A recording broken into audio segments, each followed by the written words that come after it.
Yo, what's poppin', everybody? This is another podcast with Aris P. If you enjoy this, please like, share, subscribe, and hit that notification bell to get notified for other videos like this one. Thanks in advance, I really appreciate it. This time I'm going to talk about the Phoenix Suns New York Knicks game that ended a few minutes ago in Madison Square Garden, Manhattan, downtown, New York City, the greatest city on the planet. The final score was 118-97. The Phoenix Suns got the win. Unfortunately for us Knicks fans, but of course we got to recognize that our opponents tonight are an amazing team. They got their superstars, they got the smartest player of the NBA, and that's Chris Paul. They got Jay Crowder, who's an amazing perimeter defender, even though he's a power forward, and he knocks down those threes as well. DeAndre Ayton, he moves the court like a guard, but he's a center. We started off with Mitchell Robinson, Julius Randle, R.J. Barrett, Evan Fournier, and of course Kemba Walker. The two veterans, Taj Gibson and Derrick Rose, were out. Gibson has a groin injury, and Rose has an ankle injury. Basically, I'd say that the Phoenix Suns are like an example to follow. They're title contenders. This is exactly what I want to see from the Knicks. They got 15 wins in a row, even though some of their opponents had absences that were very, very crucial. They got Jay Crowder, who's an amazing perimeter defender, and he's a power forward, actually.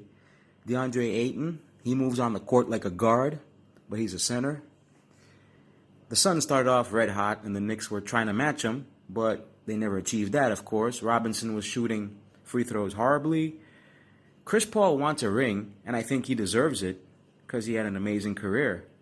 His pick and rolls tonight gave the Knicks a lot of trouble defensively. There's actually no such thing as a mismatch for Chris Paul. Then we saw my man JaVale McGee. He took DeAndre Ayton's place. I believe he can be a starter for any team. Plus, he's got a great sense of humor. Anyway, at the end of the first quarter, the Knicks trailed by 6. The score was 33-27. Then we got to enjoy watching the Knicks City Dancers, because practically that's the only thing we enjoyed watching tonight.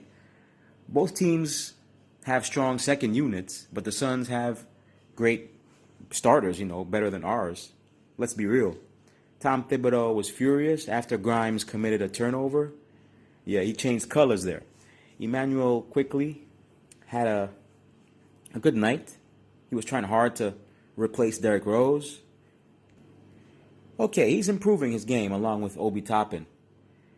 And I actually believe that Obi Toppin can become a starter one day at the power forward position for the Knicks, which means that he can actually take Julius Randle's place. So that means Randle can be traded out in order to get a superstar or something. But if Obi Toppin plays like tonight, there's no way he can become a starter.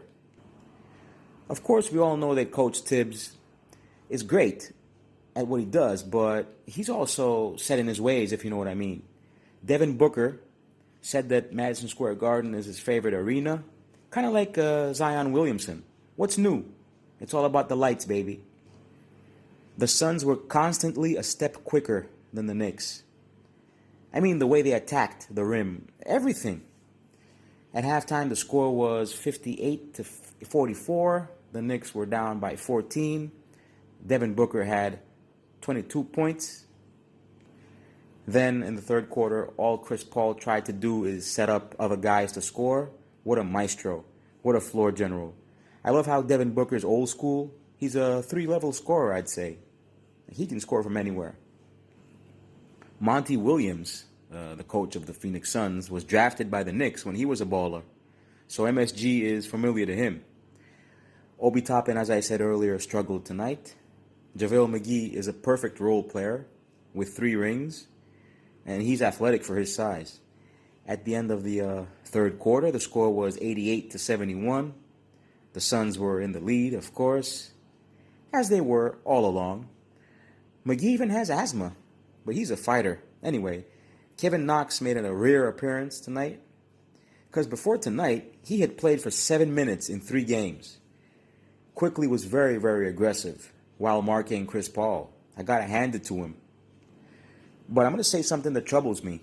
I think that the Knicks aren't playing tough D like they did last season. So things are going to be difficult in the near future. Let's see what happens. Let's hope that Coach Tibbs finds solutions to that problem. So anyway, thanks for listening. Enjoy your weekend. Tune in next time for the next game of the New York Knicks. I'm out. Peace.